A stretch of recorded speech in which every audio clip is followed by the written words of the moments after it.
You own nothing, not even your own children. Then the heavens send a plague that devours the wealthy and powerful, leaving their riches scattered like breadcrumbs. You could have everything you've ever dreamed of. Land, money, freedom itself. But first you must make a choice that will haunt humanity forever. A choice between salvation and damnation.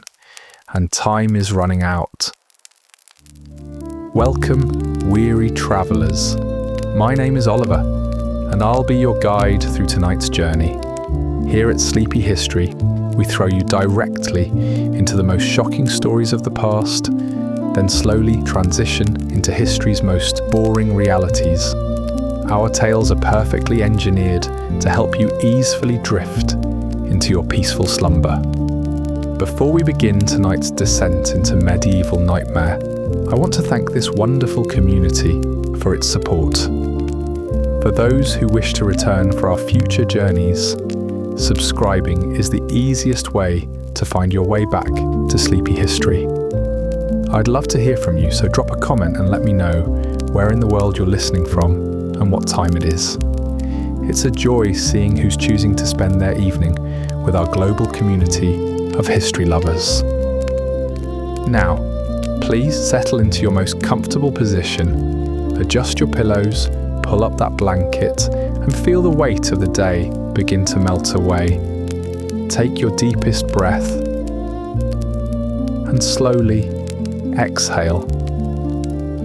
There is nothing left to do, nowhere else to be. There is only the sound of my voice. Let it be your anchor as your eyelids grow heavy, allowing the modern world to fade away. As we return to 1347 and the last normal day humanity would know for centuries. Chapter 1. The last normal day. Your name is Thomas, and you are nobody. On this crisp October morning in 1347, you wake up exactly where you were born 26 years ago, in a one-room hovel that belongs to Lord Geoffrey de Montfort. Just like you do.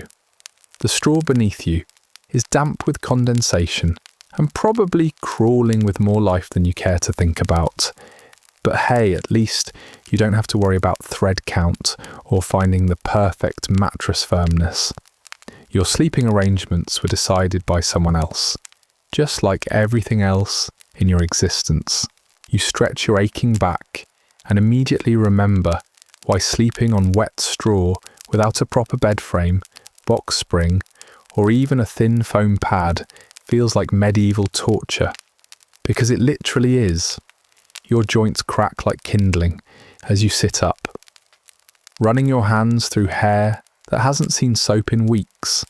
The concept of daily showers, shampoo, or even basic dental hygiene exists somewhere in the far future, along with antibiotics, pain relief, and the radical notion that common people might have rights.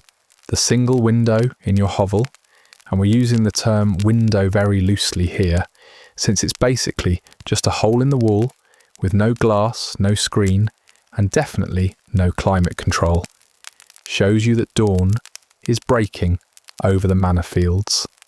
Time to begin another thrilling day of back-breaking labour for someone else's profit. No coffee to wake you up, no morning news to catch up on current events, and certainly no hitting the snooze button for 5 more minutes of blessed unconsciousness. Your wife Margaret is already awake, stirring the coals in your pathetic excuse for a fireplace. The thick smoke that fills your lungs every morning would probably violate about 17 different environmental protection laws in the modern world. But in 1347, breathing toxic fumes is just part of your daily routine. She's preparing what could generously be called breakfast, a thin gruel made from whatever grain the Lord Steward deemed too poor quality for the manor house table. Outside, the October air bites through your thin clothing like it has a personal grudge against peasants. You can see your breath and you'll be seeing it for the next 6 months because heating a medieval hovel is about as effective as warming the ocean with a candle. No central heating, no space heaters, no programmable thermostats. Just you, the cold, and the vague hope that you'll survive until spring. Lord Geoffrey himself emerges from the manor house, and you immediately lower your eyes and bow your head.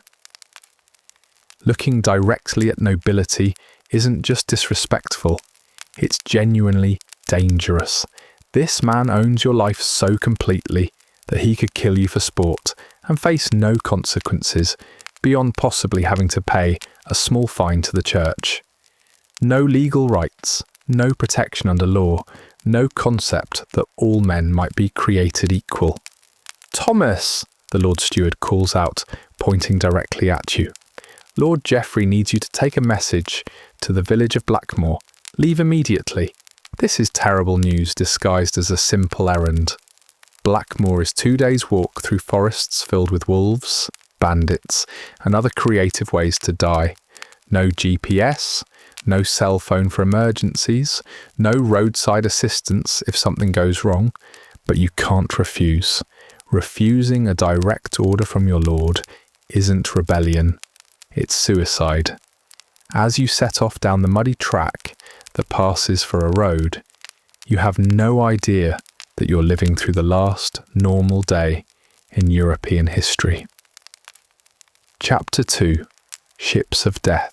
While you're trudging through October mud toward Blackmoor, merchant ships are sailing across the Mediterranean, carrying the most devastating cargo in human history.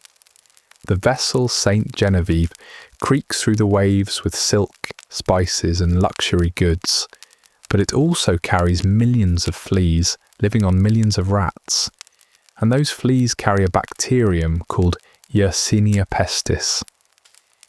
It starts with Giovanni, the ship's cook, who develops what he thinks is just a bad cold. Except this cold comes with fever, chills, and weird painful swellings in his neck that keep getting bigger. Medieval medicine being what it is, basically non-existent, the ship's captain figures Giovanni just needs to tough it out. No urgent care clinics, no doctors on call, no understanding of infectious disease. Within days, half the crew displays the same symptoms. These aren't minor inconveniences, these are grotesque, horrifying buboes that swell in the lymph nodes until they're the size of eggs. Imagine the worst infected wound you've ever seen. Now imagine it's growing in your armpit, and you can't do anything except pray and wait to see if you'll live or die. By the time the St. Genevieve limps into Messina, in Sicily, 2/3 of the crew is dead. The remaining sailors are walking corpses, desperate to escape their floating morgue. The Sicilian authorities try to turn the ship away, but it's too late.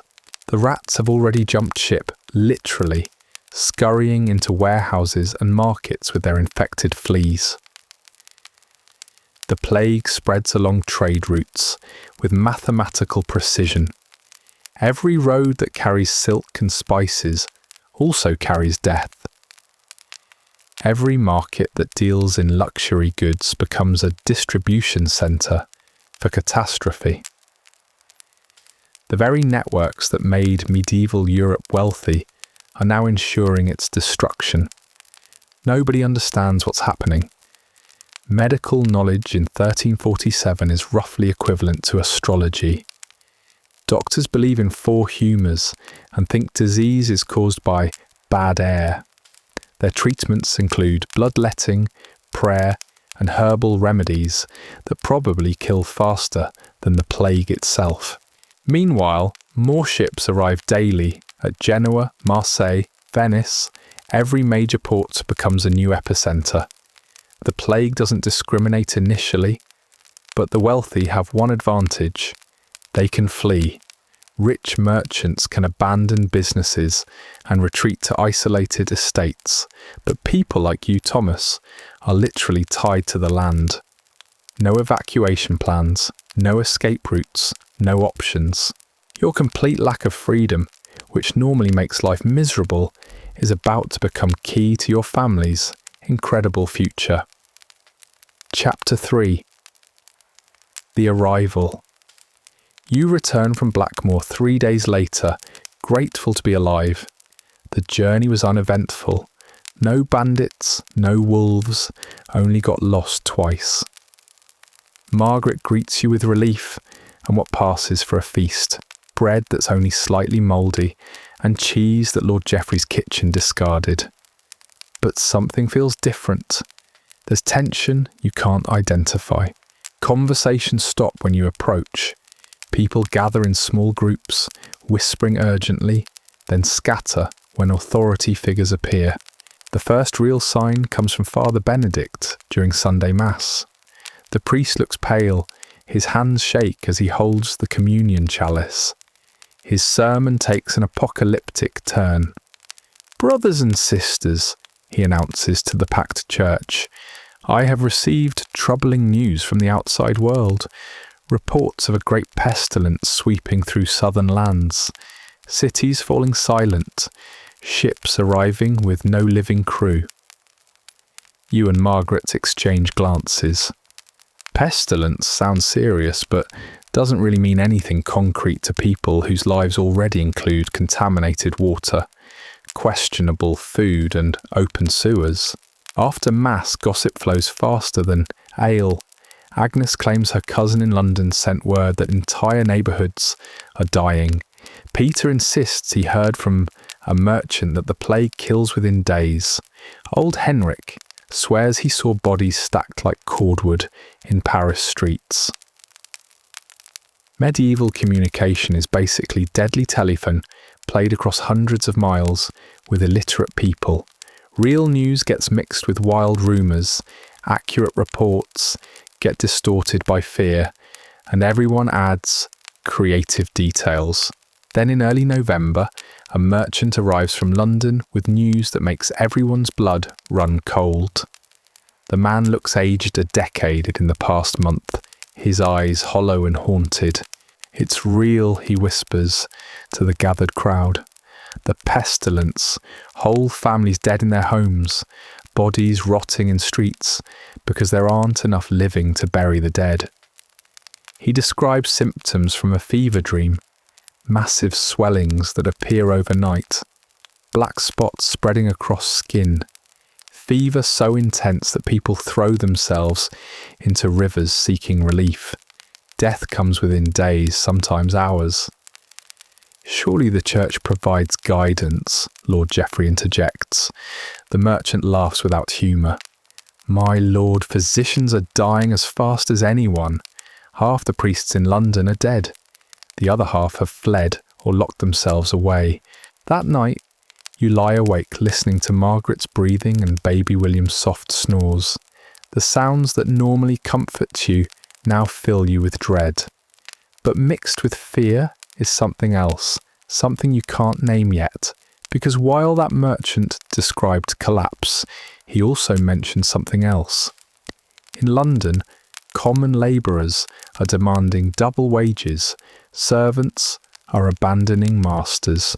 Serfs in some areas are walking away from obligations, and there's no one left to stop them. The old rules are dying along with the people who enforce them. Chapter 4. The fever dreams begin. The plague arrives on a cold December morning, carried by a grain merchant who seemed healthy the night before. By dawn, he's dead in the inn, his body covered with black spots and swellings. The innkeeper's wife discovers the body and starts screaming, not just finding a corpse, but recognising her own death sentence, because now it's real. The pestilence isn't some distant nightmare. It's here. Lord Geoffrey's response is swift. He seals himself inside the manor house and forbids anyone from approaching. The man who normally demands absolute obedience suddenly wants nothing to do with his serfs. Feudal obligations don't extend to sharing mortal peril with peasants. But you can't seal yourself away because you don't own anywhere to seal into. Your hovel, with gaps in walls and no real door, isn't exactly a fortress against infectious disease. Within a week, old Henrik is dead. His persistent cough turned out to be something much worse. The disease consumes him with terrifying speed. Working in fields one day, a blackened corpse 3 days later. Agnes goes next. Then her remaining child, then the baker and his family. The village feels under siege by an invisible army. Healthy people collapse and die within days, their bodies transforming into something barely human. The smell becomes unbearable. Sweet, cloying everywhere. It seeps into clothing, hair, food. Bodies are everywhere. Homes, streets, the church where people died while praying. The few survivors can't bury the dead fast enough.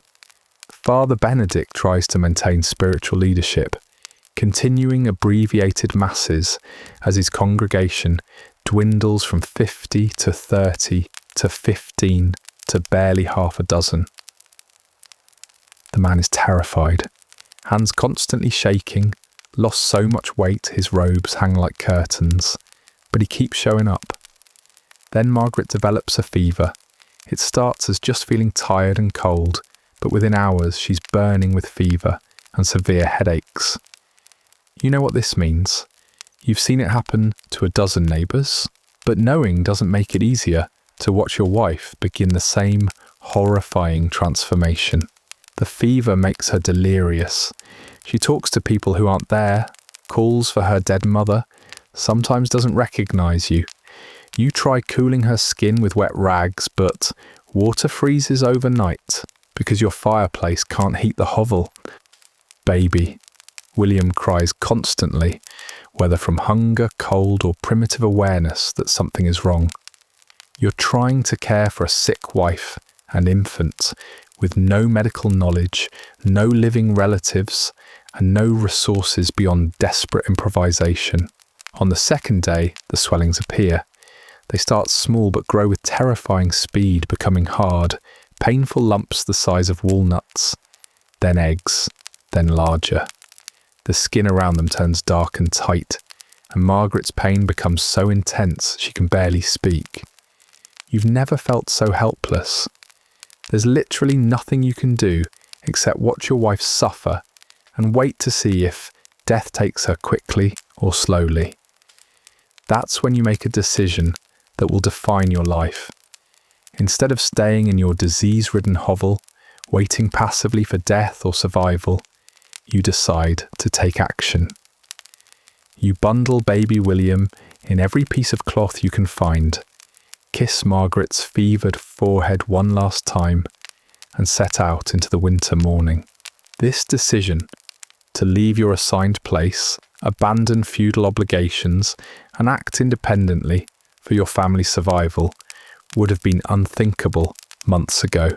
Serfs don't make independent decisions. But Lord Geoffrey is cowering behind locked doors, and the entire system of medieval authority is collapsing. For the first time in your life, you're truly free to make your own choices, even if those choices might kill you. Chapter 5, The Great Abandonment. You walk through pre-dawn darkness, with William strapped to your chest, leaving footprints in frost that crunches beneath worn shoes. Behind you, the village smoulders with fires of burning houses, some accidentally ignited, others deliberately torched by survivors trying to cleanse pestilence. The orange glow looks like the end of the world. In many ways it is.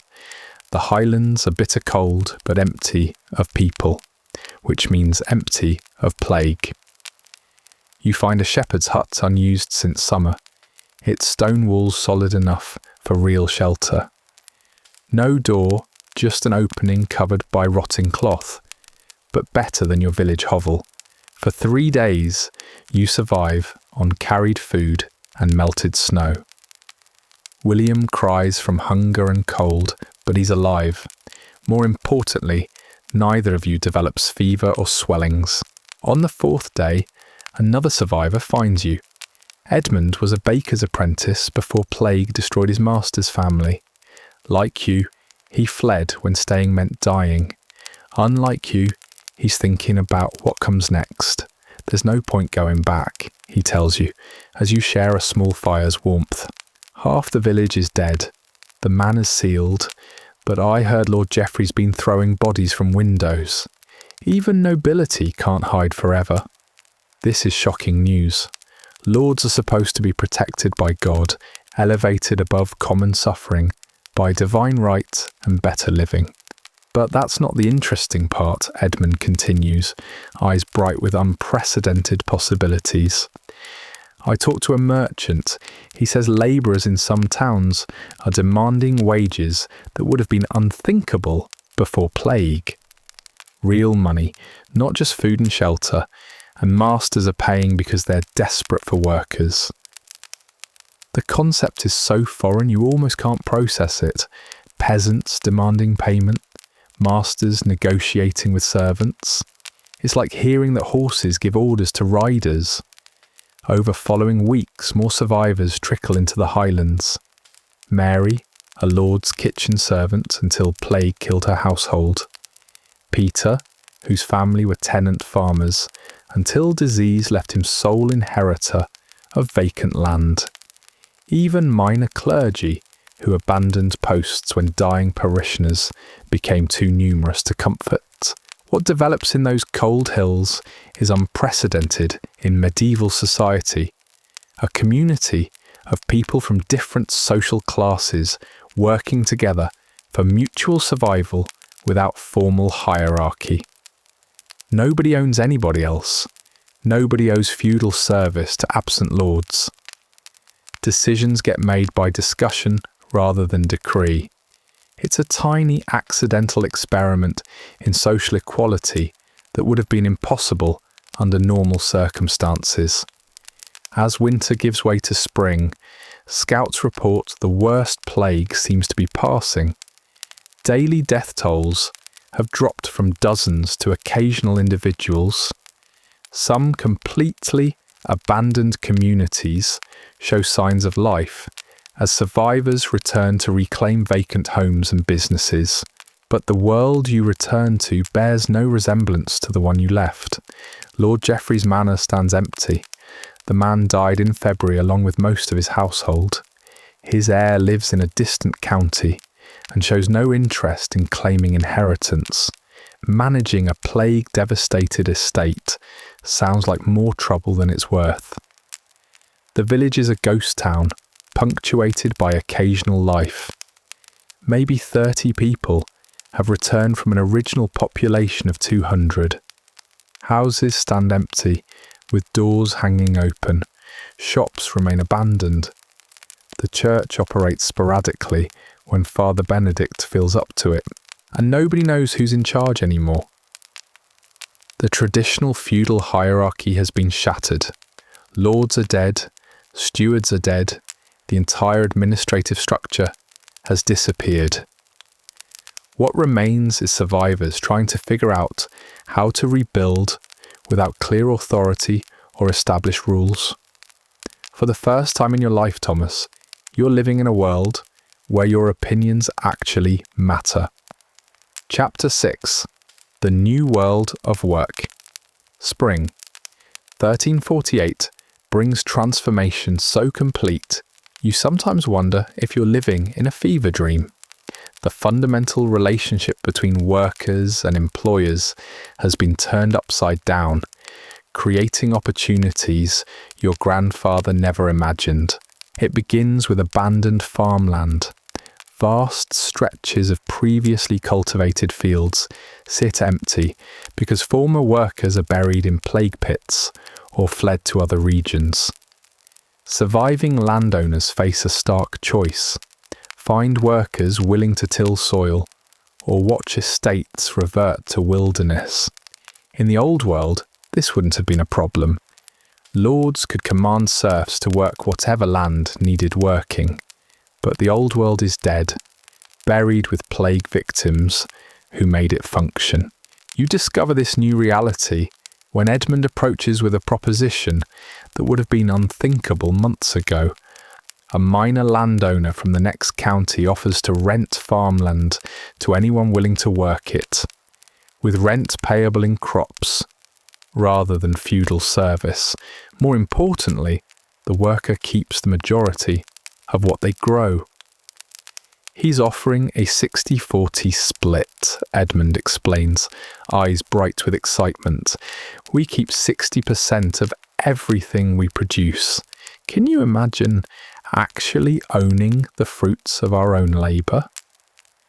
The concept is so revolutionary, you struggle to understand its implications. For your entire life, you've worked land belonging to someone else, growing food belonging to someone else, living in housing belonging to someone else. The idea that you might own a significant portion of what you produce feels like violating natural law. But Edmund has done the mathematics. If you can successfully farm 20 acres, reasonable for two men working together, you'll produce enough grain not only to feed your families, but to sell surplus at market for actual silver coins. Silver coins! Real money you can spend on whatever you choose, rather than receiving whatever your lord deems appropriate. Freedom to make purchasing decisions, prioritise your family's needs, maybe even save for future opportunities. The negotiations reveal how completely the power dynamic has shifted. Previously, landowners would summon workers and inform them of assignments. Now, they're actively courting potential labourers, offering increasingly attractive terms to secure reliable help. You spend an afternoon discussing terms with Master William de Clare, the landowner offering the arrangement. He's a soft-spoken man in his 50s who lost his entire family to plague and now manages vast estates with virtually no workforce. Desperation is unmistakable in his voice. 20 acres of prime farmland, he begins. You provide labour, I provide seed and basic tools. 60% of harvest goes to you, 40% to me. If you need housing, there's an abandoned farmhouse you're welcome to repair and occupy. An abandoned farmhouse, not a hovel, not a single room shared with livestock, but an actual house with multiple rooms, stone walls, and a proper chimney. Previous occupants died in plague, but their loss has become your opportunity for housing completely beyond your former social station. You shake hands with Master William. Actually, shake hands, like equals conducting business, and walk away feeling like you've crossed some invisible threshold into a different existence. You're still a peasant, still poor, still vulnerable, but you're a peasant with choices, with negotiating power, with possibility of improving circumstances through effort and fortune. The changes extend beyond agricultural work. In the village, surviving craftsmen find themselves in unprecedented demand. The local blacksmith, who previously worked primarily for Lord Geoffrey, accepting whatever payment was offered, now operates like an independent businessman. He sets his own prices, chooses customers, and has taken apprentices who pay him for training rather than working for free. Most remarkably, the blacksmith has started teaching his trade to young men whose fathers died in plague, creating formal apprenticeship based on payment rather than feudal obligation. These apprentices aren't serfs learning to better serve their lord. They're free workers investing in skills that will make them valuable in the new economy. The transformation of Village Market Day provides another window into this emerging world. Previously, market was primarily opportunity for Lord Geoffrey and other nobles to sell surplus, with common people participating mainly as purchasers. Peasants might occasionally sell small quantities of eggs or vegetables, but major commerce was the province of social superiors. Now, surviving farmers bring significant quantities of grain, livestock, and produce to market as independent sellers. Profits go directly into their own purses rather than lords' coffers. For the first time, ordinary people are accumulating real wealth through their own economic activity. You witness this transformation firsthand when you sell your first surplus grain at market. The silver coins the merchant counts into your palm represent more money than you've ever possessed. More importantly, they represent fruits of your own labour, sold at a price you negotiated for your family's direct benefit. But perhaps the most significant change is happening inside your own mind. For the first time in your life, you're thinking about the future in terms of possibilities rather than inevitabilities. You're making plans extending beyond simple survival. You're considering investments in better tools, improved housing, maybe even education for baby William. This psychological transformation might be the most revolutionary aspect of the post-plague world. Medieval society depended on everyone accepting their assigned place in social hierarchy. Lords ruled because God ordained it. Peasants served because that was their natural function. Social mobility wasn't just rare, it was literally unthinkable. But when half the population dies and survivors must rebuild from scratch, old assumptions about natural order become impossible to maintain. If God intended peasants to remain powerless and poor, why did he kill so many nobles and leave their wealth available for redistribution?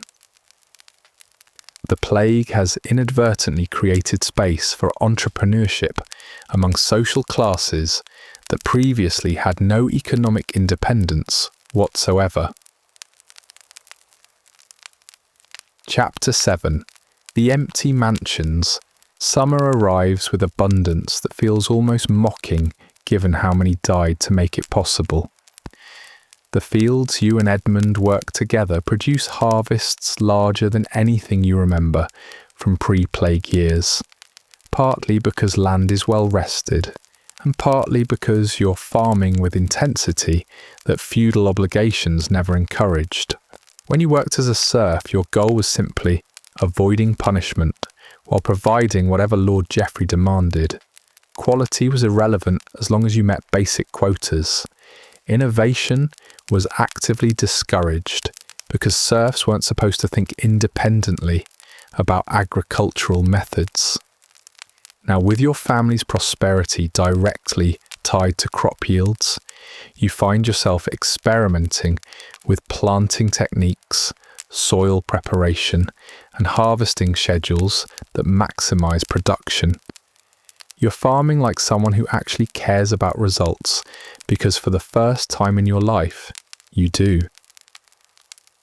The abundance extends beyond your fields. Throughout the region, abandoned farmland has either returned to cultivation under new arrangements or reverted to wild pasture, supporting thriving populations of deer, rabbits, and other game.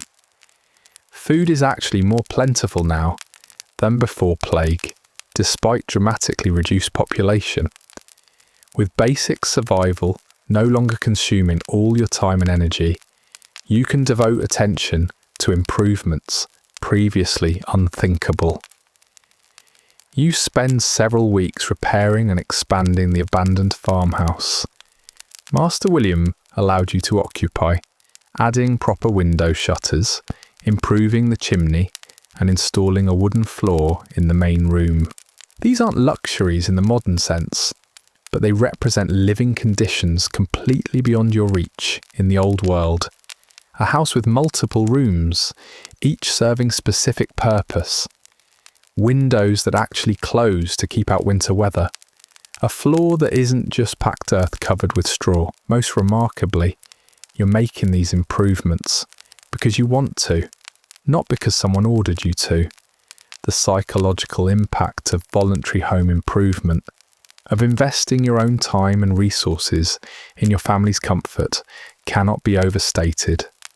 But the most striking evidence of social transformation becomes visible when you venture into areas previously reserved for nobility. Lord Geoffrey's manor house stands completely abandoned, its great doors hanging open, its windows dark and empty. Tapestries still hang on walls, silver plate remains on tables, but there's no one left to enjoy these luxuries. You walk through rooms you were never permitted to enter during Lord Geoffrey's lifetime, marvelling at the space, the furnishings, the casual abundance that characterised noble life. The great hall could easily house 20 families your size. The kitchen contains cooking equipment more sophisticated than anything you've seen. The Lord's private chambers feature actual beds with mattresses, blankets and pillows. But here's what strikes you most forcefully. None of this wealth is doing anyone any good. The manor contains enough food, clothing, tools and household goods to supply the entire surviving village for months, possibly years. But it's all just sitting there, unused and unguarded, slowly deteriorating because there's no one left to claim or maintain it. This abandoned wealth represents one of the most profound changes wrought by plague. Previously, nobility's possessions were absolutely protected by law, custom, and armed force. Stealing from a lord wasn't just theft, it was crime against natural order, punishable by death or mutilation. Now, with lords dead and heirs uninterested in claiming plague-contaminated inheritances, their wealth has become effectively ownerless. Not legally, perhaps, but practically. And practical considerations matter more than legal technicalities when there's no functioning authority to enforce law. Other survivors have reached the same conclusion. Over following weeks, you observe a steady stream of villagers quietly removing items from the abandoned manor. Nothing dramatic or organised, just individuals taking things they need for their households. A cooking pot here, some cloth there, tools and furniture that would otherwise rot unused. This redistribution happens without violence, formal planning, or ideological justification. It's simply practical people responding to practical needs in absence of traditional authority. The result is dramatic levelling of material conditions between social classes that would have been impossible under normal circumstances. Your own family benefits from this informal redistribution. Margaret, who survived her plague fever and recovered slowly over spring, now sleeps on an actual mattress rather than straw. Baby William has warm clothing originally tailored for noble children. Your house contains cooking equipment, eating utensils, and household furnishings previously completely beyond your social reach. But the psychological impact of using these formerly forbidden luxuries may be even more significant than their practical benefits. Every time you eat from silver dishes or sleep on noble bedding, you're reinforcing the realization that the gulf between social classes wasn't divinely ordained or naturally inevitable. It was simply a matter of who controlled wealth and who didn't. The abandoned manor also serves as a powerful symbol of how thoroughly plague has disrupted traditional power structures. This building was once the centre of local authority, where justice was administered and crucial decisions made. Lord Geoffrey held court here, collected taxes here, entertained other nobles here. Now it's just an empty building slowly falling into disrepair, no more significant than any other abandoned structure. The great hall where peasants once knelt before social superiors now hosts occasional gatherings of survivors planning community projects as equals. The Lord's throne has become a convenient place to stack grain sacks during harvest season. Some older survivors find this transformation disturbing. Agnes occasionally expresses concern that such disrespect for noble property will surely bring divine punishment. "It's not natural," she mutters, when she sees children playing in Lord Geoffrey's former chambers. "There should be order, there should be proper respect for station." But her complaints carry no weight with the younger survivors, who are rapidly adapting to a world where social station is determined by usefulness rather than birth. Edmund has started referring to himself as a farmer rather than a peasant, a subtle but significant linguistic shift reflecting his new economic independence. Even you find yourself thinking differently about your place in the world.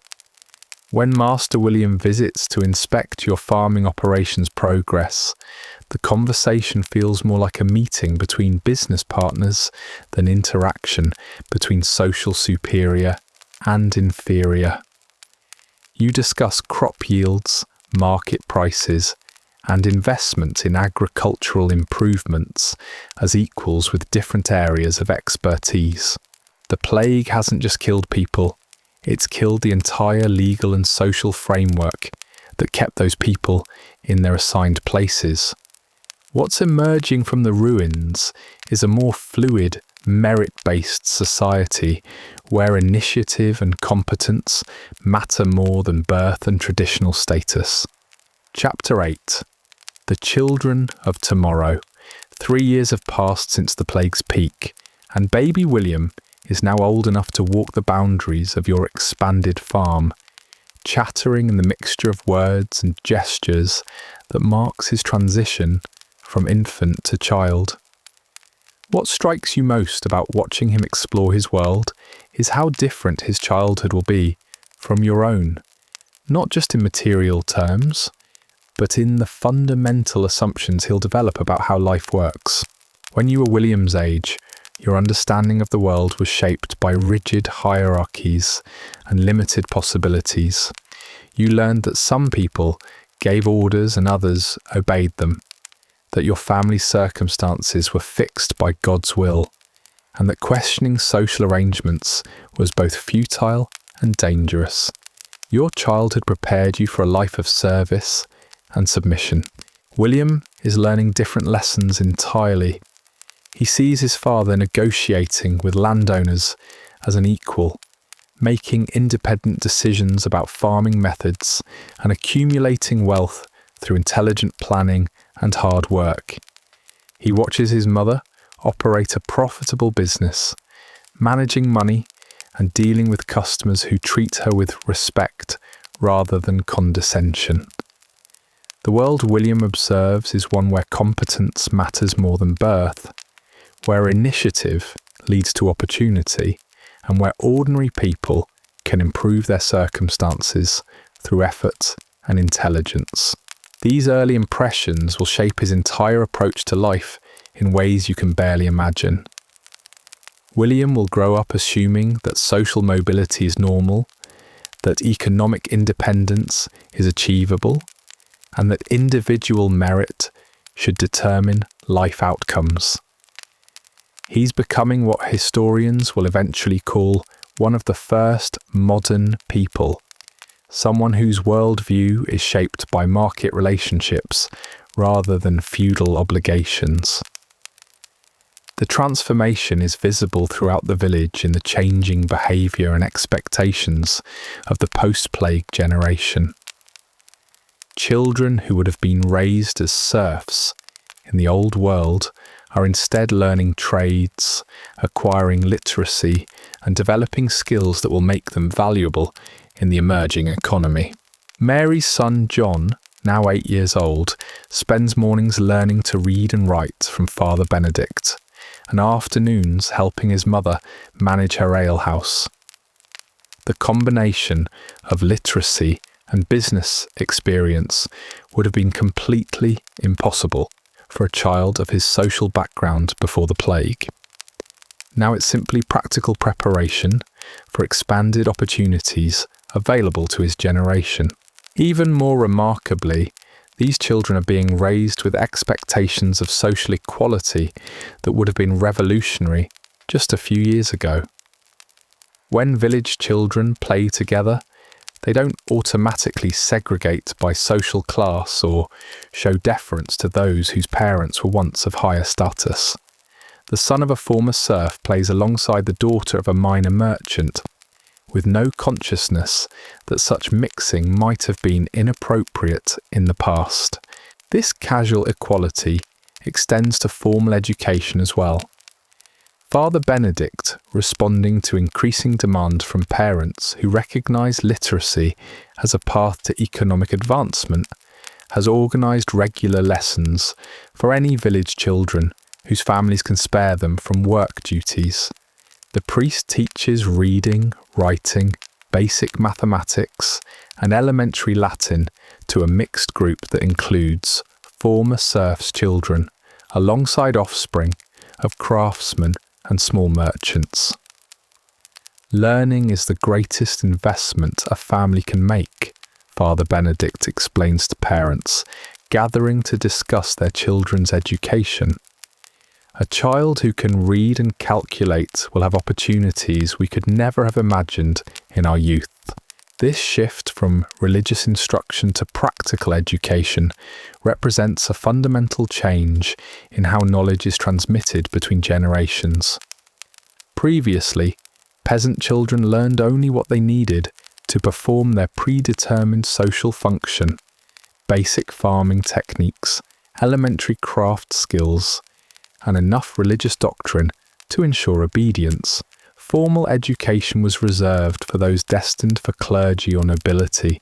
Now, with social roles more fluid and economic opportunities more diverse, children require broader educational foundations that prepare them for multiple possible futures. William might become a farmer like his father, but he might also become a merchant, craftsman, or even a clerk for the increasingly complex business relationships that characterize the post-plague economy. Perhaps most importantly, his education is developing his capacity for independent thinking and decision-making. When Father Benedict poses questions about problem solving or asks students to analyze different approaches to common challenges, he's training minds that will be capable of innovation and adaptation rather than just obedience and repetition. The post-plague generation is developing different attitudes toward risk and opportunity that reflect their expanded options and greater economic security. Where your generation learned to avoid risks because failure could mean starvation or death, William's generation is learning to evaluate risks carefully and pursue opportunities that offer reasonable chances of significant improvement. Edmund's son Peter, now 12 years old, exemplifies this changing approach to risk and opportunity. Rather than automatically following his father into farming, Peter has expressed interest in learning the cloth trade from the travelling merchant who maintains a stall at the weekly market. This career choice would involve significant risks, moving to a distant town, learning complex skills, and competing in an established market, but also offers the possibility of much greater prosperity than farming could provide.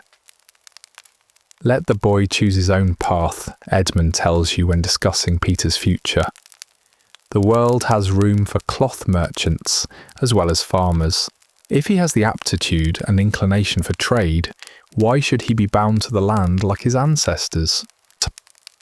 This casual acceptance of career choice based on individual preference rather than family tradition represents a revolutionary change in how medieval people think about social roles and life outcomes. The plague hasn't just created new economic opportunities, it's created new ways of thinking about what kinds of lives are possible and desirable. The changing expectations extend to marriage and family formation as well. Young people in the post-plague world are marrying later, choosing partners based on affection and compatibility rather than just economic necessity, and planning smaller families that can be supported more comfortably on available resources. Margaret's younger sister Anne, now 16, has rejected 2 marriage proposals that would have been considered excellent matches before the plague. One from a farmer's son who offered economic security, another from a craftsman's apprentice who could provide comfortable circumstances. Instead, she's waiting to marry the travelling scribe's assistant, a young man with limited current resources but excellent prospects for advancement in the expanding market for literacy services. I'd rather marry someone whose company I enjoy and whose future depends on his own efforts, Anne explains, than accept security from someone whose success is limited by circumstances beyond his control. This approach to marriage as a partnership between equals rather than an economic arrangement between families reflects the broader shift toward individualism and personal agency that characterises the post-plague world. Young people who have grown up watching their parents succeed through individual initiative and smart decision-making naturally expect to have similar control over their own life choices. Your own approach to William's future reflects this changing dynamic. Rather than assuming he'll inherit your farming operation and continue working the same land in the same way, you're accumulating resources that will allow him to choose from multiple options: additional education, apprenticeship in a skilled trade, or even investment in an entirely different type of business. The plague has created more than just economic opportunity. It has created a new understanding of what kinds of futures are possible for ordinary people and their children. Chapter 9. The quiet days. The seasons pass now in patterns that feel both familiar and strange. Summer brings the same heat, the same long days in the fields, the same rhythm of planting and harvesting that has marked agricultural life for centuries. But the work feels different when you own what you produce. The sweat feels different when it belongs to you. You wake each morning before dawn, as you always have. The sun rises over the same fields, touches the same stone walls, casts the same shadows across the same pathways. But now you walk those pathways as a man who makes his own choices about the day's work. You decide which fields to tend first. You choose which crops to plant where. You determine when to rest and when to continue. The repetition becomes soothing rather than oppressive. Day after day, you follow the same routines. Check the animals, examine the growing grain, repair whatever needs repairing. The tasks repeat themselves endlessly, but they are your tasks now, chosen by your own judgment, completed for your own benefit. Margaret rises with you, as she always has. She tends the fire, prepares the morning meal, begins her daily work with the chickens and the garden. Her movements follow the same patterns they always have, but she moves now with the confidence of someone who owns her own labour. The eggs she gathers belong to her. The vegetables she grows feed her own family first, with surplus sold for coins that go into her own purse. The chickens cluck and scratch in their enclosure, following their own ancient patterns. They know nothing of plagues or social upheaval. They simply peck at grain, lay their eggs, and sleep when darkness comes. Their world remains unchanged, and there is something comforting in their constancy. The chickens care nothing for the transformation of human society. They require only food, water and shelter from predators. William grows taller with each passing season, but slowly, gradually, in the way that children always grow. He learns new words, discovers new games, develops new skills at the steady pace that childhood allows. His education progresses day by day, lesson by lesson, as Father Benedict patiently teaches him letters and numbers and basic Latin phrases. The learning accumulates slowly, like sediments settling in still water. The village market continues each week on the same day it always has. People arrive with the same types of goods they have always brought: grain and livestock, cloth and tools, ale and bread and cheese. They set up their stalls in the same locations, greet the same customers, conduct the same types of transactions. But now the sellers keep what they earn. Now the buyers choose what to purchase with their own money. The change is profound, but it happens quietly, without fanfare or announcement. The seasons turn in their eternal cycle. Spring brings planting time, with its sense of hope and possibility. Summer brings growth and warmth, and long days of steady work. Autumn brings harvest, with its satisfaction of completed labour and stored abundance. Winter brings rest and reflection, and the quiet pleasure of warm fires and full granaries. Each season requires its own tasks, its own rhythms, its own particular attention to detail. In spring, you prepare the soil, select the seeds, plan the layout of crops across your fields.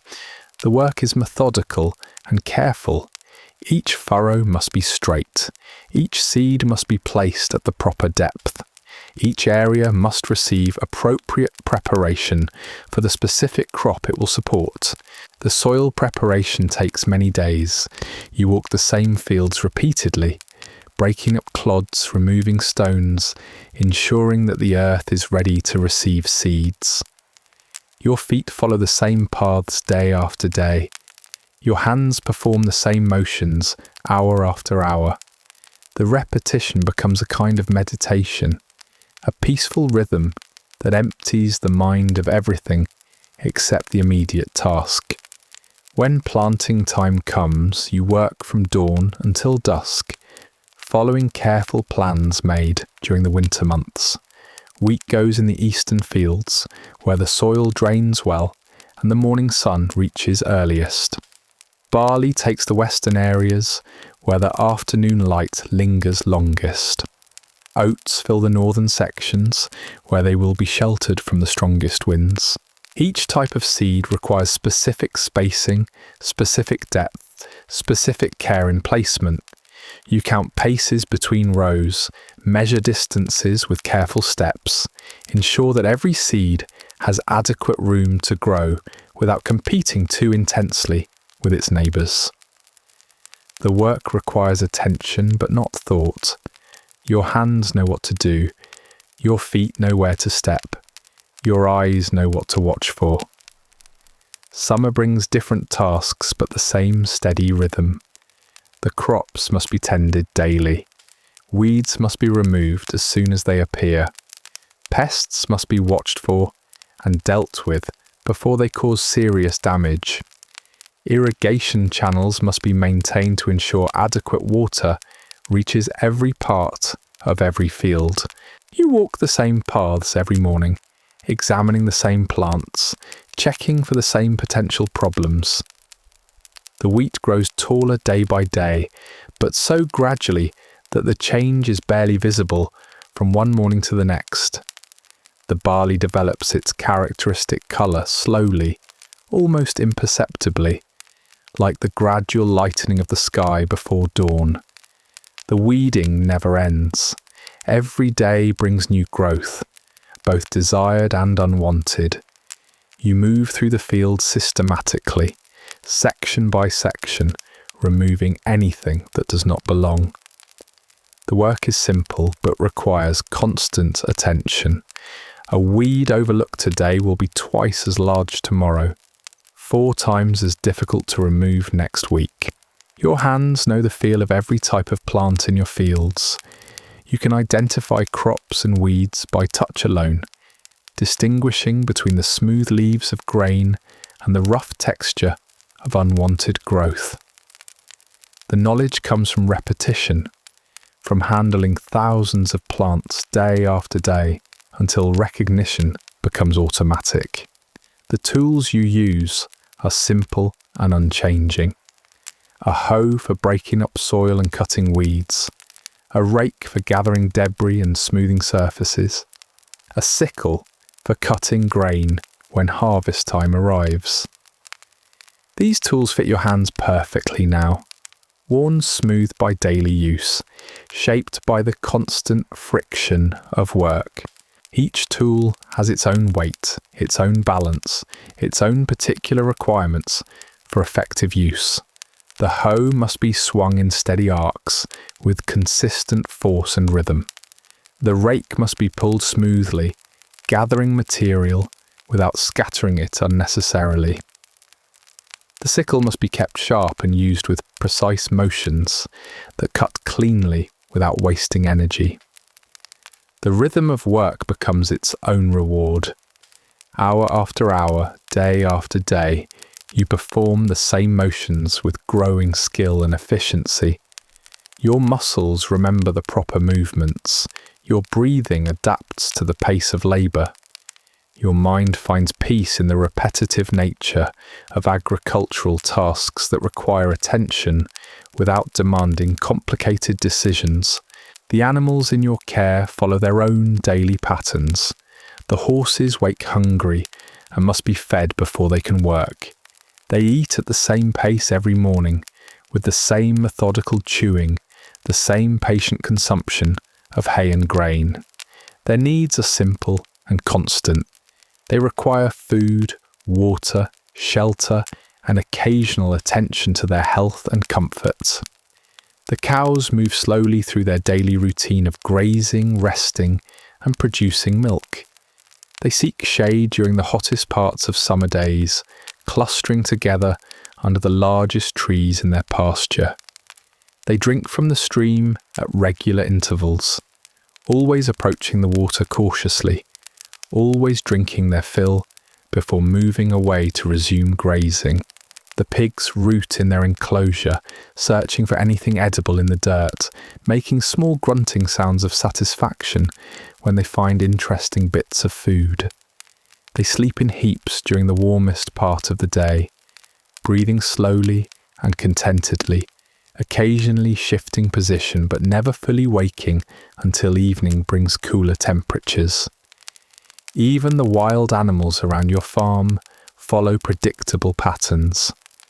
Birds sing at the same times each day, with the same sequences of calls, marking the passage of hours as reliably as any clock. Rabbits appear at the edges of fields at dawn and dusk, nibbling at crops before disappearing into the safety of dense undergrowth. Deer move through the area in small groups, following paths worn by generations of their ancestors. They appear suddenly, graze for a brief time, then vanish again into the forest with the same silent efficiency that characterizes all their movements. Their presence marks the changing seasons as clearly as the colour of leaves or the temperature of morning air. The work of farming connects you to these natural rhythms in ways that seem both ancient and eternal. You plant when the soil is ready, not when human schedules demand it. You harvest when crops are mature, regardless of other considerations. You rest when winter makes outdoor work impossible, and resume activity when spring returns.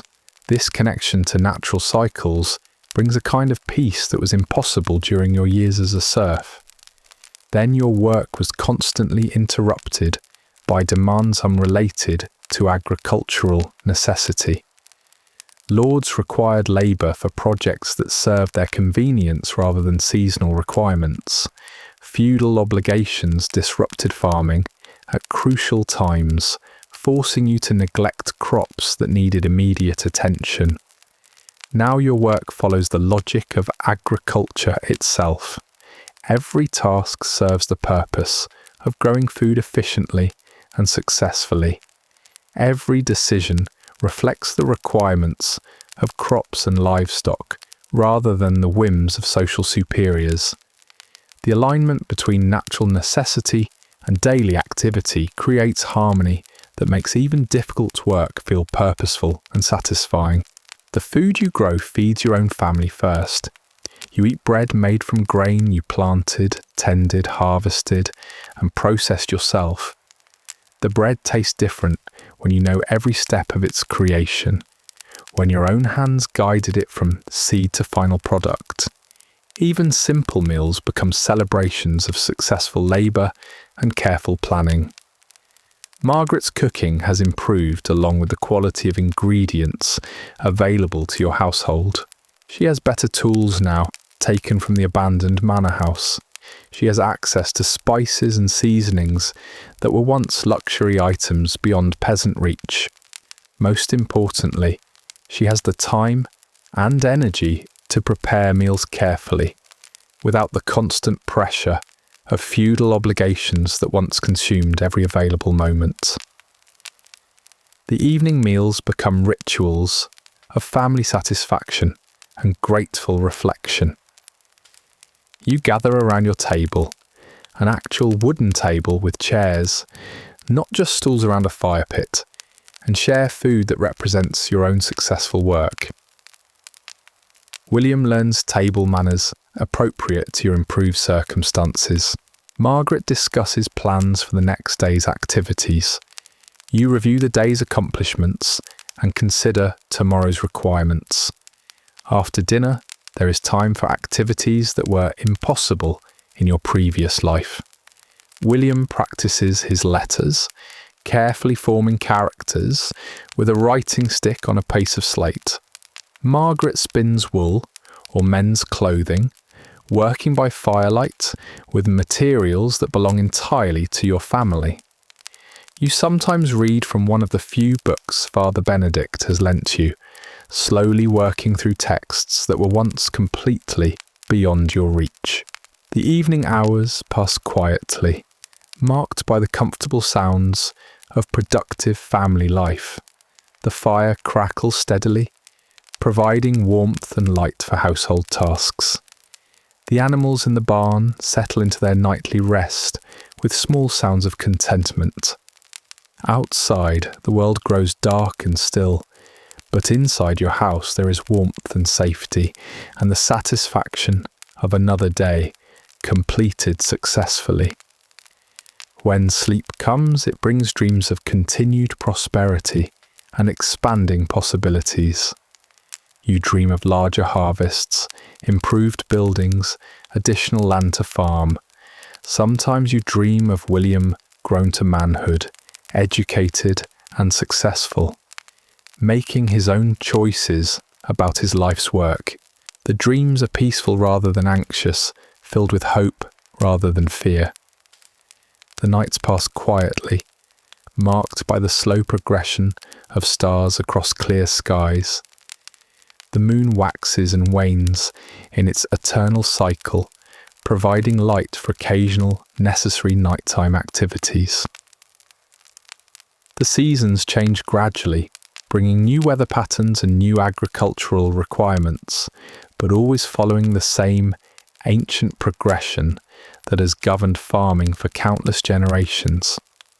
And the days continue, one following another, in the steady rhythm of productive agricultural life, each day bringing its own small satisfactions and gradual progress toward larger goals. Chapter 10. The endless cycles. The years pass now, like water flowing in a gentle stream, each season blending into the next with the same inevitable progression that has marked agricultural life since the beginning of time. You have grown accustomed to prosperity, to ownership, to the quiet satisfaction of work that serves your own purposes, rather than the demands of distant masters. 5 years after the plague, then 6, then 7. The passage of time becomes marked not by dramatic events, but by small gradual changes. William grows taller each year, his voice beginning to deepen, his understanding of the world expanding slowly but steadily. Margaret's hair shows the first traces of grey, earned through years of hard work and careful management of household affairs. Your own hands bear the permanent marks of agricultural labour, calluses that will never fully disappear, scars from countless small injuries, the deep tan that comes from daily exposure to sun and wind. The farm expands gradually, field by field, season by season. Each successful harvest provides resources to invest in additional land, better tools, improved buildings. The growth happens slowly, almost imperceptibly, like the way trees add rings year after year. One season you rent an additional 10 acres from Master William. The next year, you purchase a small adjacent plot from a widow who has decided to move closer to town. The year after that, you acquire another section when its previous owner decides to try his fortune in distant markets. Each addition requires careful planning and methodical preparation. New land must be cleared, ploughed and prepared for cultivation. Fences must be built or repaired to mark boundaries and contain livestock. Drainage ditches must be dug where necessary to prevent waterlogging during heavy rains. Buildings must be constructed or renovated to store grain and shelter animals. The work never ends, but it changes with the seasons in patterns that have become as familiar as breathing. Spring brings ploughing and planting, the careful preparation of soil and methodical placement of seeds. Summer brings cultivation and maintenance, the daily tending of growing crops and the endless battle against weeds and pests. Autumn brings harvest and storage, the satisfying work of gathering the fruits of months of labour and preparing them for winter preservation. Winter brings different tasks, but the same steady rhythm of productive work. There are tools to repair and sharpen, harnesses to mend, buildings to maintain against the weather. There are accounts to review, plans to make for the coming year, decisions to consider about which crops to plant where. There are social obligations to fulfill, visits to neighbours, participation in community projects, attendance at church services that provide both spiritual guidance and practical information about local affairs. The daily routines become so familiar that they require no conscious thought.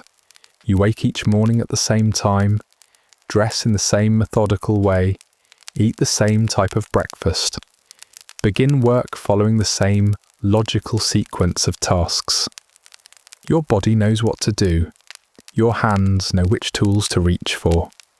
Your feet know which paths to follow through the fields. The animals in your care follow their own unchanging patterns. The horses eat their morning grain with the same steady rhythm every day, chewing methodically while you prepare their harnesses for the day's work. They know their tasks as well as you know yours, moving through familiar routines with practiced efficiency. The plough horses step into their traces without resistance, already anticipating the feel of leather against their shoulders and the steady pull of agricultural implements through yielding soil. The cows move from barn to pasture to watering place in the same sequence every day, following paths worn smooth by countless repetitions of the same journey.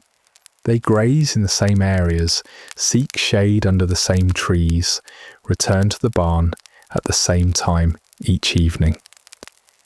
Their presence provides a kind of peaceful continuity, a reminder that some things remain constant despite the great changes that have transformed human society. The chickens scratch and peck in their enclosure with the same purposeless intensity every day, searching for seeds and insects with the patience that comes from having no other obligations. They lay their eggs in the same nesting boxes, roost in the same locations each night, wake at the same time each morning with the first light of dawn. Margaret gathers their eggs with the same careful movements, counting the day's production, noting which hens are laying well and which might need additional attention. The pigs root in their pen with consistent enthusiasm, turning over the same earth day after day in their endless search for anything edible. They eat their daily portions of grain and kitchen scraps with the same methodical thoroughness, leaving nothing unconsumed, wasting nothing that might provide nourishment. Their presence serves as a reminder of the importance of careful resource management, of the value of using everything available rather than allowing anything useful to go to waste. Margaret's work follows its own seasonal patterns, adapting to the changing requirements of household management and the small commercial enterprises that contribute to your family's prosperity. In spring, she plants the kitchen garden that provides vegetables for household consumption and surplus for market sales. She tends the plots with the same careful attention you give to the larger fields, ensuring that every plant receives adequate water, protection from pests, and space to grow properly.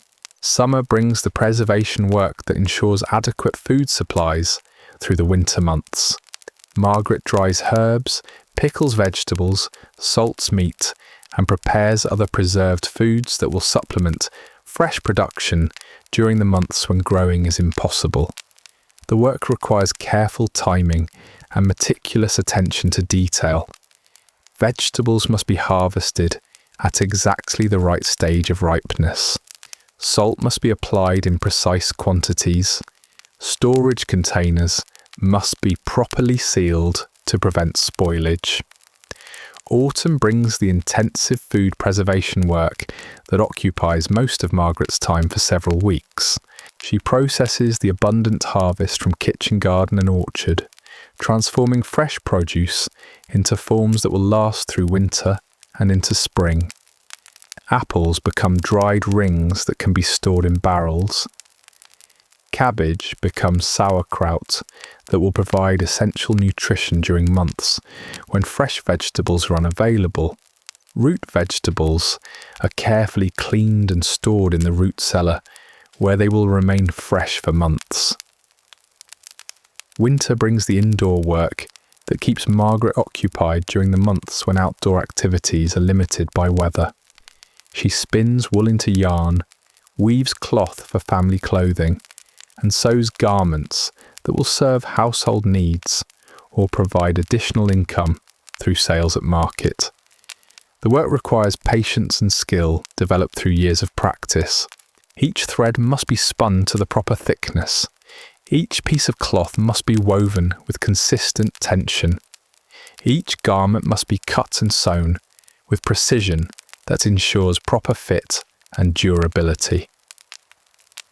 The spinning wheel turns day after day with the same gentle rhythm, transforming raw wool into yarn that will become clothing for your family or goods for sale at market.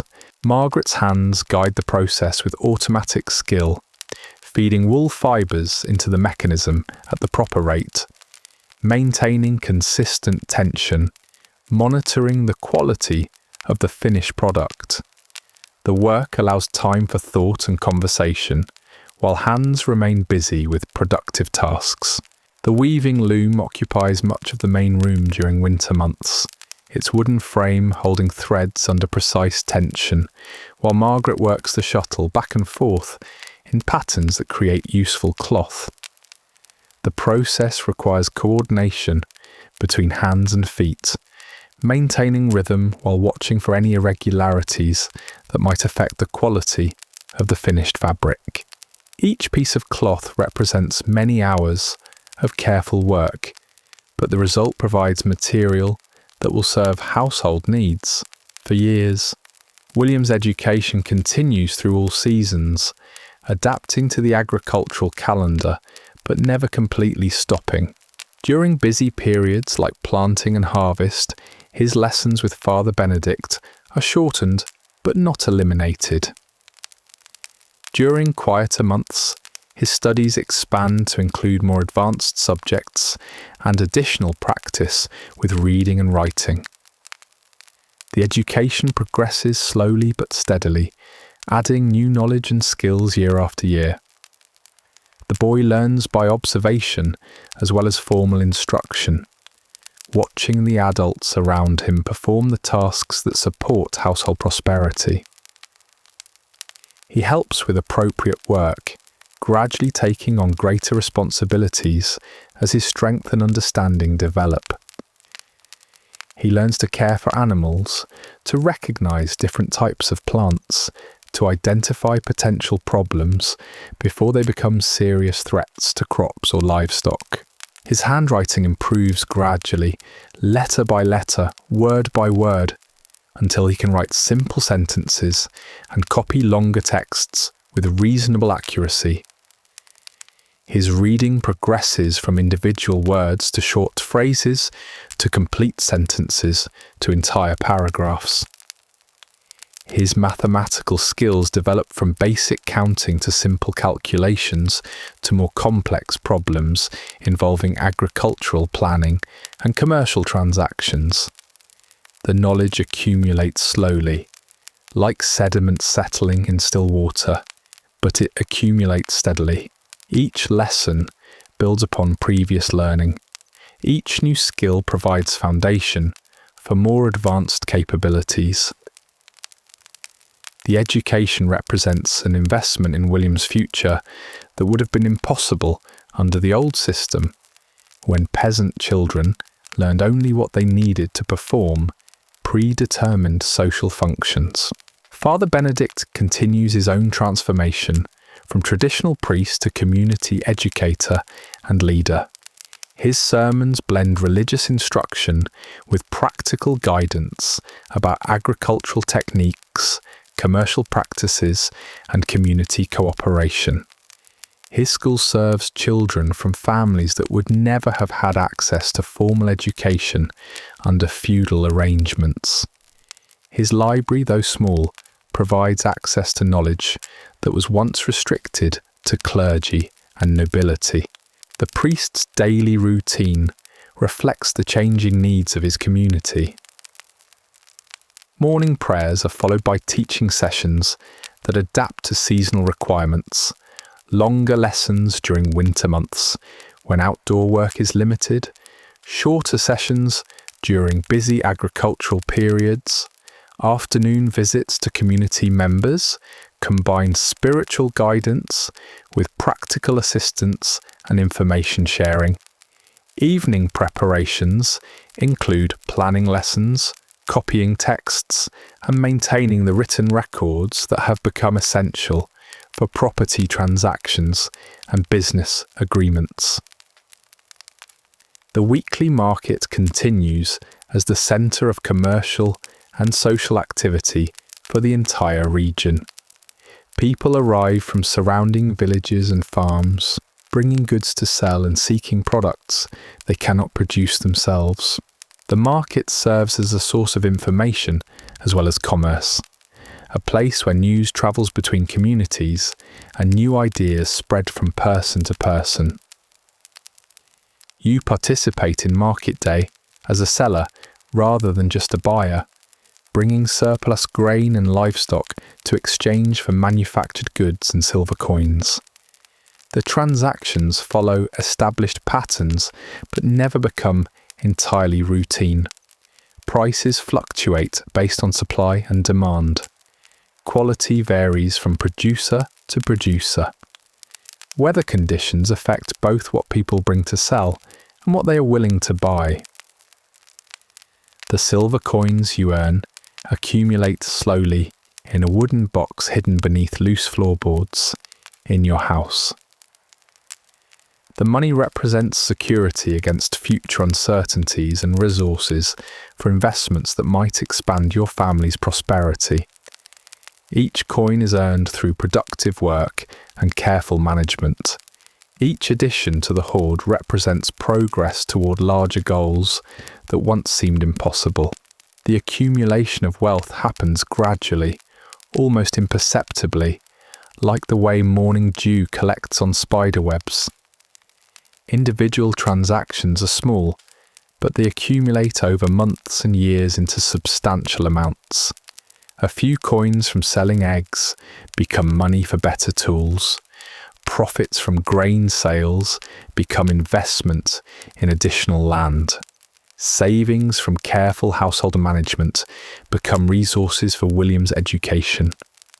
The prosperity builds upon itself, creating opportunities for additional growth. Better tools enable more efficient work, which produces larger surpluses, which generate more income, which allows investment in further improvements. Additional land provides space for expanded production, which creates economies of scale, which improve profitability, which justifies acquisition of even more property. The cycle of investment and return becomes self-reinforcing, creating upward mobility that was impossible under feudal arrangements, where surpluses were extracted by lords rather than retained by producers. The knowledge that hard work and intelligent planning lead to genuine improvement provides motivation for continued effort and careful resource management, and so the days continue, one following another, in the endless rhythm of agricultural life, each season bringing its familiar tasks and gradual progress toward prosperity that grows slowly but surely, like plants reaching towards sunlight, like water wearing channels in solid stone, like all natural processes that work steadily and patiently toward inevitable transformation. Chapter 11. The Merchant Roads. 10 years have passed since the plague swept through your village, and the world has settled into patterns that feel both ancient and entirely new. The roads that connect your community to distant markets now carry a steady stream of travellers who would have been unthinkable in the old world. Former serfs transformed into merchants, travelling craftsmen seeking new customers, young people pursuing opportunities in distant towns and cities. Thomas the merchant arrives each month with his wagon loaded with goods that reflect the changing economy. His cargo includes tools made by smiths who learned their trade after the plague, cloth woven by women who once worked as servants in noble households, and books copied by scribes whose fathers could not read. The merchandise tells the story of a society rebuilding itself along entirely different lines than those that existed before the Great Dying. The merchant's own transformation continues to amaze those who knew him in the old days. Thomas was once a serf like yourself, bound to Lord Aldrich's manor in the next county.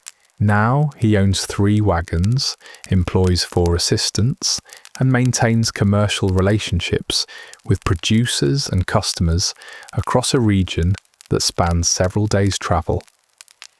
His success represents possibilities that would have been inconceivable under feudal arrangements.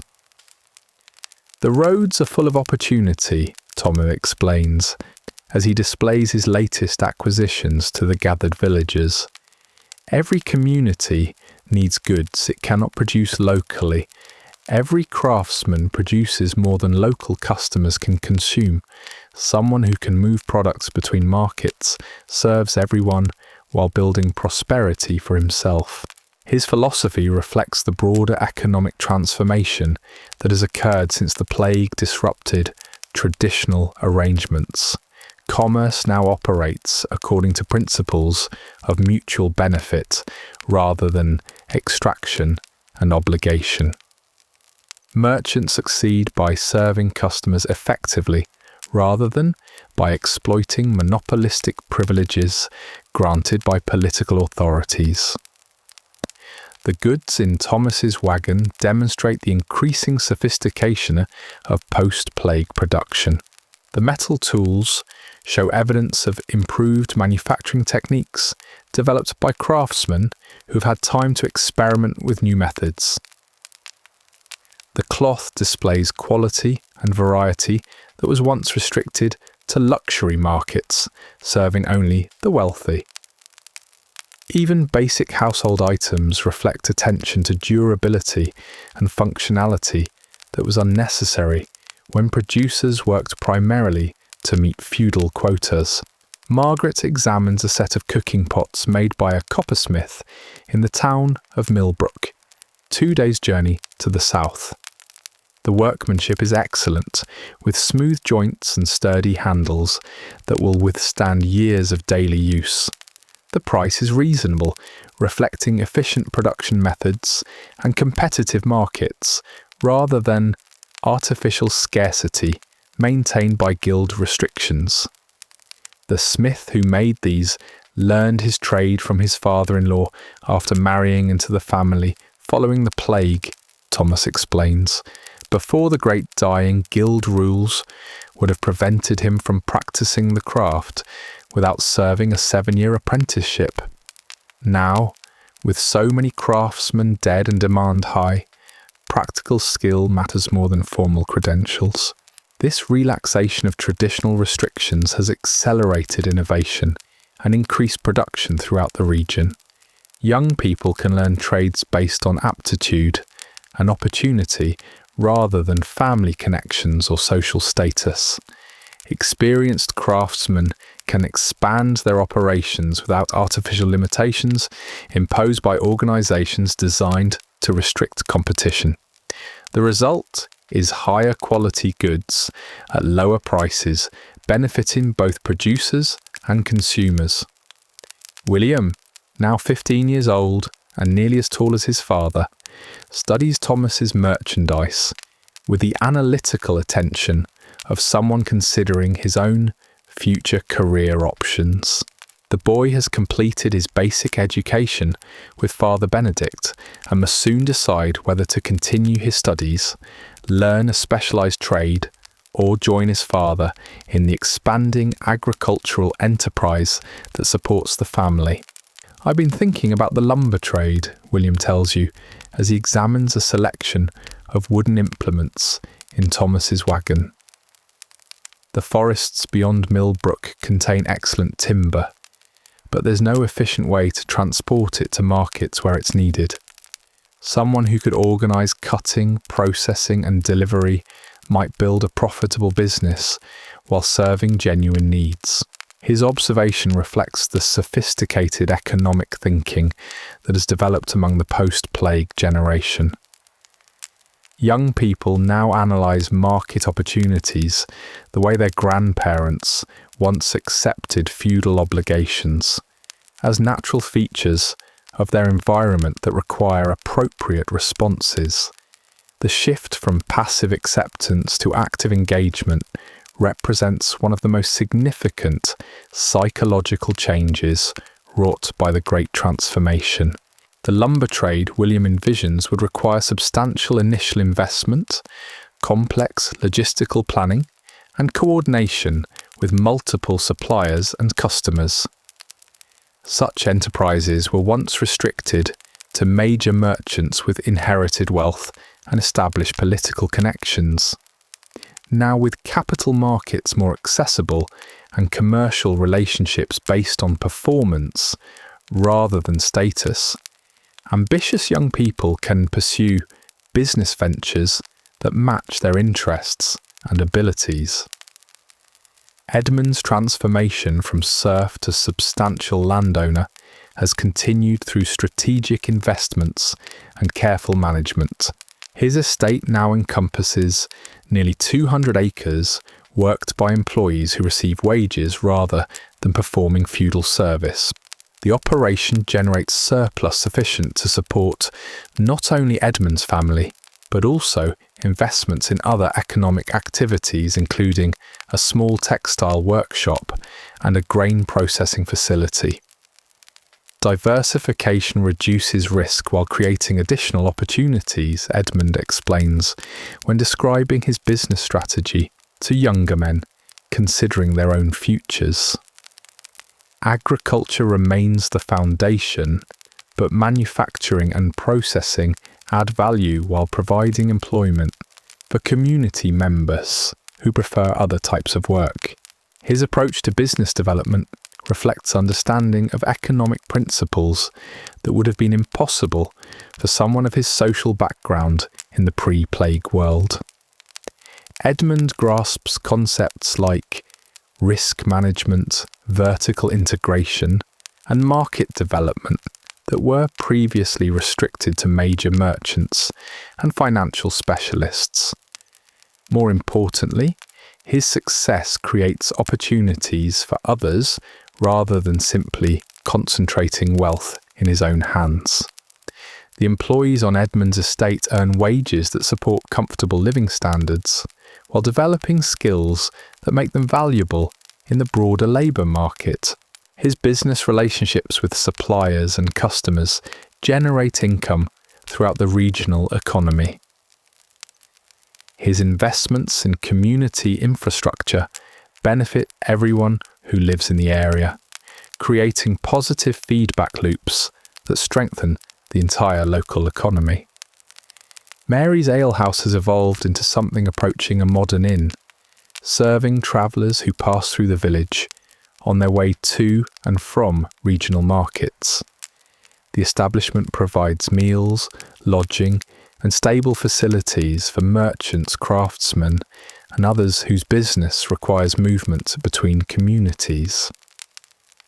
The enterprise reflects the increasing mobility and commercial activity that characterise the post-plague economy. We see people from places I never heard of before the plague, Mary observes as she serves ale to a travelling cloth merchant from the coastal city of Westport. Traders, artisans, students, even pilgrims following routes that didn't exist when everyone stayed in their assigned places. The world has become much larger and more connected. Her observation reflects one of the most significant social changes of the post-plague period, the dramatic increase in geographic mobility and commercial interconnection. Traditional feudal society was characterized by limited movement and restricted communication between communities. Most people lived their entire lives within a few miles of their birthplace, interacting primarily with neighbours whose circumstances closely resembled their own. The new economy rewards mobility, communication, and the ability to coordinate activities across considerable distances. Successful merchants like Thomas maintain relationships with suppliers and customers spread across regions that would have represented separate worlds under feudal arrangements. Skilled craftsmen move between communities, seeking the best opportunities for their services. Young people travel significant distances to receive education or learn trades that will provide better prospects than local circumstances offer. This increased mobility is creating cultural exchange and technological innovation that was impossible when communities were isolated from each other. Improved agricultural techniques developed in one area spread rapidly to other regions through travelling farmers and merchants. New manufacturing methods discovered by innovative craftsmen become known throughout the commercial network within months rather than decades. Educational innovations pioneered by progressive teachers reach other communities through students who carry new knowledge to their home villages. Father Benedict's library has grown from a few basic religious texts to a collection that includes works on agriculture, medicine, law, and natural philosophy. The books arrive through Thomas's merchant network, copied by scribes in distant cities and acquired through commercial transactions rather than donations from wealthy patrons. The expanding collection reflects both increasing demand for knowledge and the development of market mechanisms that make information more widely available. Learning has become a commodity like any other, Father Benedict observes as he catalogues recent acquisitions. Books are produced because people are willing to pay for them, not because political authorities decide what knowledge should be available. The result is greater variety and wider access to information than existed when literacy was restricted to clergy and nobility. The priest's educational program now includes advanced instruction in subjects that prepare students for participation in the increasingly sophisticated post-plague economy. Mathematics courses cover commercial calculations and investment analysis. Writing instruction emphasizes practical applications like contract preparation and business correspondence. Even basic literacy training includes elements of critical thinking designed to help students evaluate information and make independent decisions. These educational innovations are creating human capital that supports continued economic development and social progress. Communities with better schools attract more ambitious families, generating larger markets for sophisticated goods and services. Regions with reliable educational institutions can support more complex commercial relationships and technological innovations. Areas that invest in human development create competitive advantages that attract additional investment and economic activity. The weekly market has evolved into a sophisticated commercial centre that rivals trading facilities in much larger communities. Regular merchants maintain permanent stalls that offer consistent access to manufactured goods and specialised services.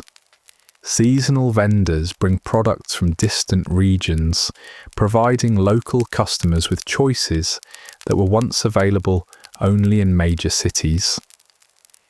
Even casual sellers find ready customers for high-quality crafts and agricultural products. The market serves as more than just a venue for commerce. It functions as a centre for information exchange, social interaction, and cultural development.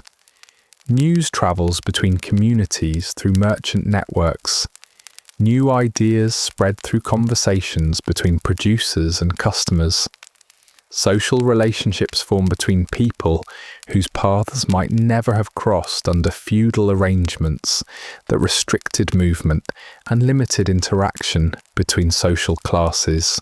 Your own participation in market activities has evolved from occasional sales of small surpluses to regular commercial relationships with customers who depend on your products. Several bakers in nearby towns purchase grain exclusively from your farm because they trust the consistent quality of your production.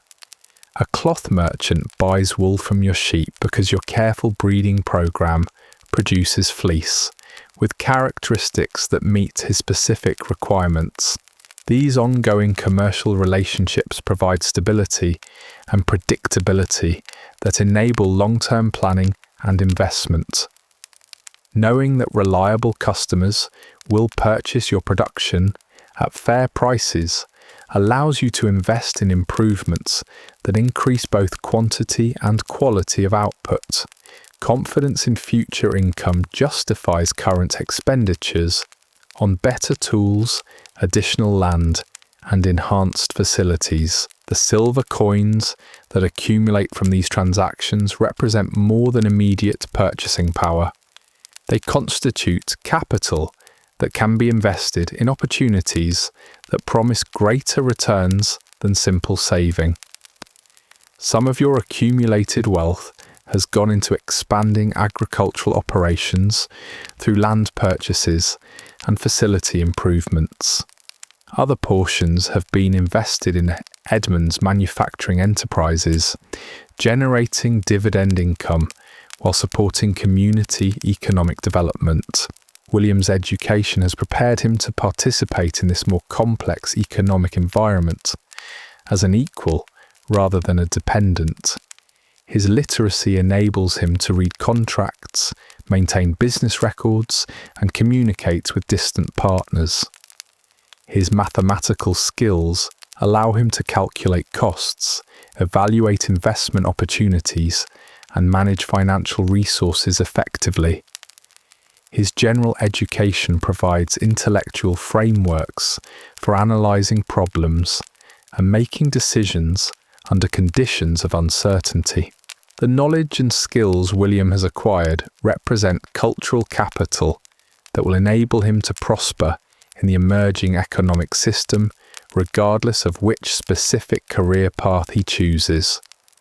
Whether he becomes a farmer, merchant, craftsman, or professional, his education provides foundation for success in any field that requires intellectual capability and independent judgment.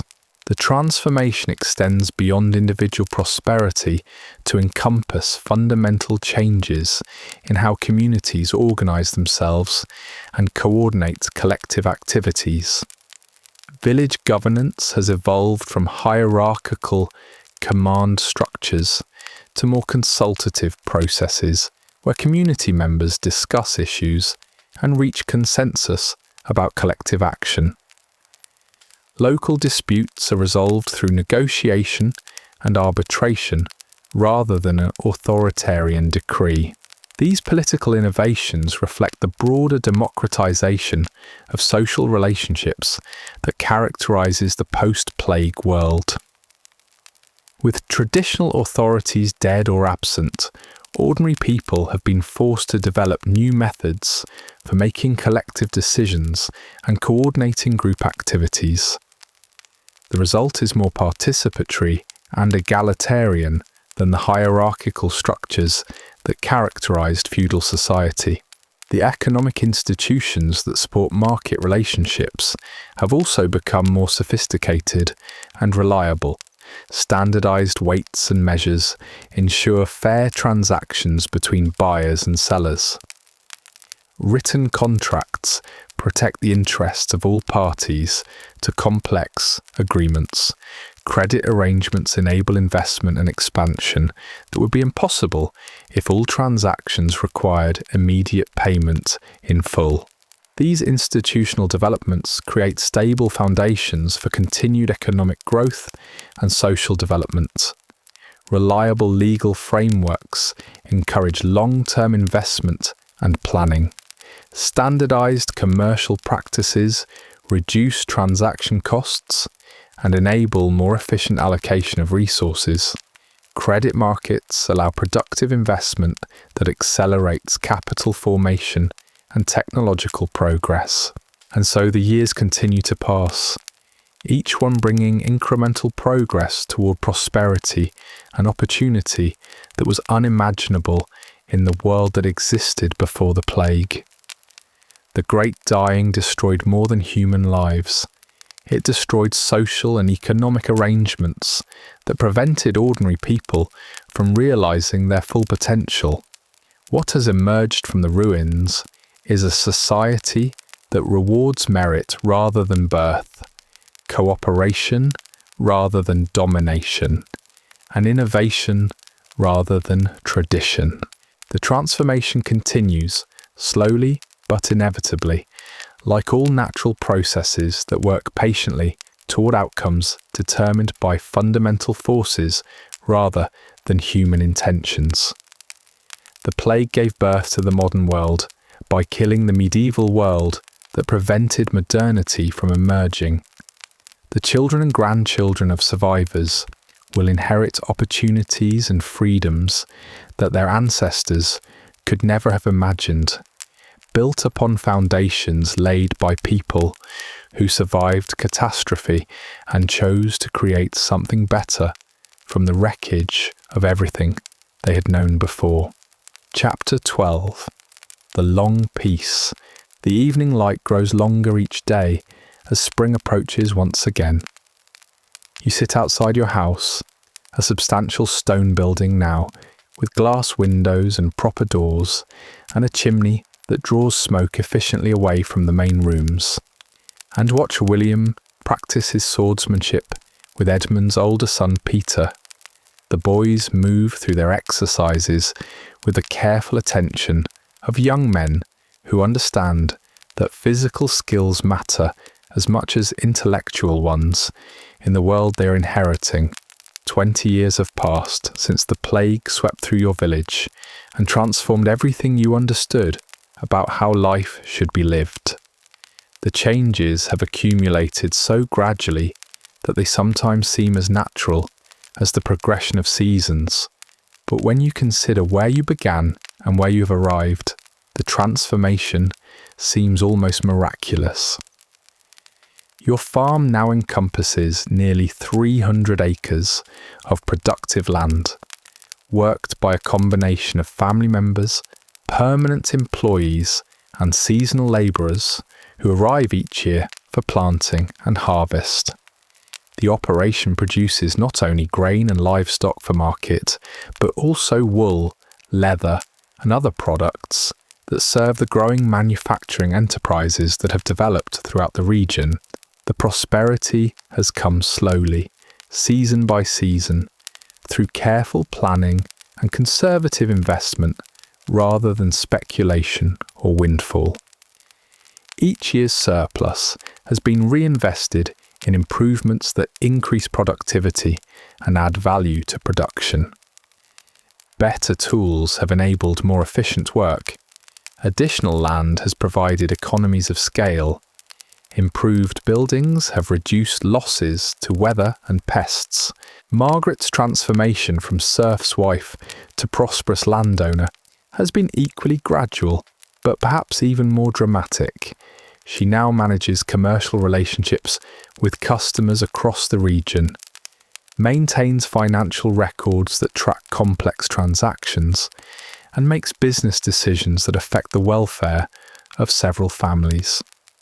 Her poultry operation has expanded into a comprehensive livestock enterprise that supplies breeding stock to farmers throughout the county. The work suits her temperament and abilities in ways that feudal obligations never could. Margaret enjoys the intellectual challenges of business management and the social interaction with customers and suppliers. She takes pride in the quality of her products and the reliability of her service. Most importantly, she retains ownership of everything she produces and control over how profits are used. William has grown into a young man whose capabilities and ambitions reflect the expanded opportunities available to his generation. At 20, he possesses education that rivals that of university-trained clergy, business experience that would qualify him for commercial partnerships with established merchants, and capital sufficient to pursue any career that captures his interest. His decision to establish a timber and construction business reflects careful analysis of market opportunities and his own preferences rather than acceptance of predetermined social roles. The enterprise will require substantial initial investment, complex logistical coordination, and management of employees with specialized skills. Success will depend on his ability to serve customers effectively while managing costs and maintaining quality standards. The business plan William has developed demonstrates sophisticated understanding of economic principles and market dynamics. He has identified sources of high-quality timber in forests beyond the current transportation network. He has studied construction techniques used in the most successful building projects throughout the region. He has established relationships with craftsmen whose skills complement his own capabilities. Most importantly, William approaches the enterprise as a partnership with customers, employees, and suppliers, rather than an opportunity to extract maximum profit from others' labour or need. His business model emphasizes quality service, fair dealing, and mutual benefit, rather than exploitation or monopolistic advantage. The approach reflects values and methods that characterize the most successful enterprises in the post-plague economy. Edmund's transformation from serf to major landowner and entrepreneur has continued through strategic expansion and diversification. His business empire now includes agricultural operations on 4 separate estates, manufacturing enterprises that produce textiles and processed foods, and commercial relationships that extend to markets in distant cities. The enterprises provide employment for nearly 30 families while generating surplus that supports additional investment and community development. The key to sustainable prosperity, Edmund explains when advising younger men who seek his guidance, is creating value for others rather than simply accumulating wealth for yourself. Businesses that serve genuine needs and treat all participants fairly tend to grow and prosper over time. Enterprises based on exploitation or artificial advantage usually fail when circumstances change. His philosophy reflects hard-won understanding of how market economies actually function over extended periods. Success requires earning customer loyalty through consistent quality and fair dealing. Growth depends on reinvestment in productive capacity rather than consumption of surplus. Stability comes from diversification and conservative financial management rather than speculation or excessive risk-taking. The regional economy that has developed since the plague demonstrates these principles on a larger scale. Communities that have embraced market relationships and invested in human capital have prospered relative to areas that attempted to maintain feudal arrangements. Competition has driven innovation and efficiency, while cooperation has enabled complex projects that benefit entire regions. The road system that now connects your village to distant markets represents one example of successful cooperative enterprise. The project required coordination between multiple communities, contribution of resources from many participants, and ongoing maintenance that serves everyone's interests. The improved transportation has reduced costs for all users, while enabling economic activities that were impossible when movement was difficult and expensive. Thomas the merchant has become a regional figure whose commercial network spans several counties and whose business relationships influence economic development across a wide area. His success has enabled investment in other enterprises, including financial services that provide credit to aspiring entrepreneurs and transportation companies that serve customers throughout his trading territory. Commerce creates connections between people who might otherwise never interact, Thomas observes, when describing the social impact of his business activities. A farmer in one village trades grain to a craftsman in another county who sells finished goods to customers in a third region. Everyone benefits from the exchange, and the relationships that develop often lead to additional cooperation on other projects. His observation highlights one of the most significant social changes of the post-plague period: the development of economic relationships that transcend traditional boundaries of family, community, and social class. Commercial networks have created bonds of mutual interest and cooperation that were impossible under feudal arrangements based on hierarchy and obligation rather than voluntary exchange.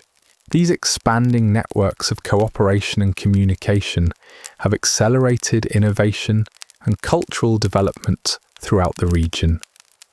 Improved agricultural techniques developed by experimental farmers spread rapidly through merchant channels.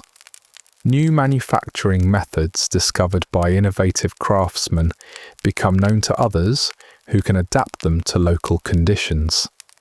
Educational innovations pioneered by progressive teachers reach distant communities through students who carry knowledge to their home villages. Father Benedict's library has grown to include several hundred books covering subjects that range from practical agriculture to advanced philosophy.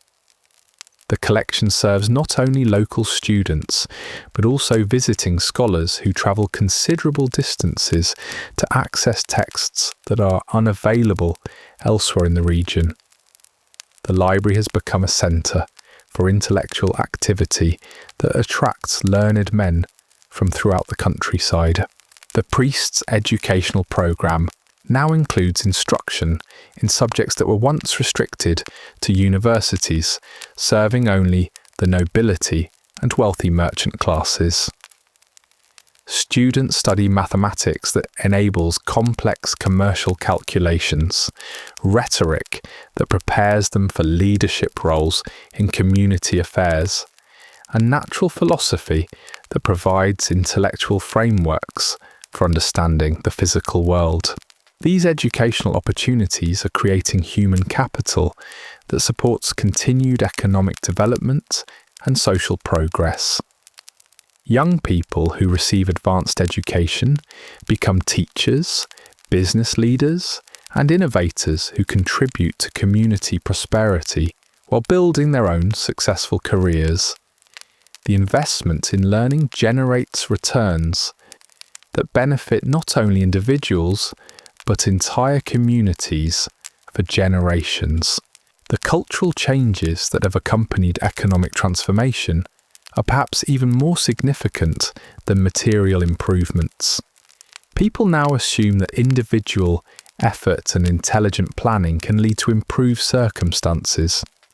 They expect to have choices about their lives rather than accepting predetermined roles.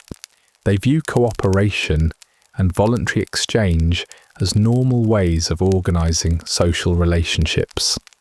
These changed assumptions about human nature and social possibility have created psychological foundations for continued progress that extends far beyond immediate economic consideration.